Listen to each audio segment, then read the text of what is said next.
औज़ुबिल्लाहि मिनश्शैतानिर्रजीम बिस्मिल्लाहिर्रहमानिर्रहीम अस्सलामु अलैकुम वरहमतुल्लाहि वबरकातुहू।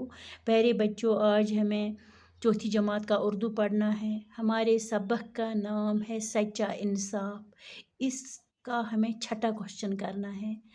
छठा क्वेश्चन है इस तरह, जिन्स के लिहाज से इस्म की दो किस्में हैं। टाठियो बच्चों, दपान जिन्स की लिहाज हसा इस्मस ज किस्म। तुह पोर्मुत इस्म क्या गो? इस्म गो नाउन, यथ नाउन, किसी भी नाम को इस्म कहते हैं। All naming words are called noun. यह तुह ऑलरेडी पोर्मुत। दपान जिन्स के लिहाज से इस्म की दो किस्में हैं। जिन्स के लिहाज से इस्मस ज किस्म, अख मुज़क्कर, ब्याख मोनस। मुज़क्कर किस गर गसान इस्तेमाल? नर इस्म को मुज़क्कर कहते हैं। यम नर इस्म आसन तमन वना मुज़क्कर। नर इस्म कुछ मसलन मर्द, बाप, चाचा, मामू, बाई वगैरह। हम गए नर इस्म, अमन वना मुज़क्कर। इथे कन मोनस, मादा इस्म को मोनस कहते हैं। मादा इस्म यम आसा तमन वना मोनस।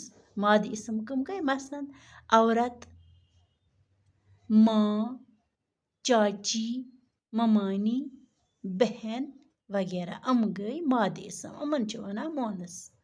टाठियो बच्चों, तुह इमकुई ब्याख क्वेश्चन करुन, सतम क्वेश्चन। सतम क्वेश्चन वनान खाली जगहों को पूर कीजिए। खाली जाए भरिक सो और हयित मुज़क्कर।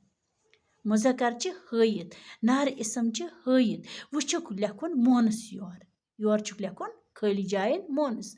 अत मुर्गा, अमुक मोनस गई मुर्गी। लड़का, अमुक गो लड़की। दादा, दादी। नाना, नानी। चाचा, चाची।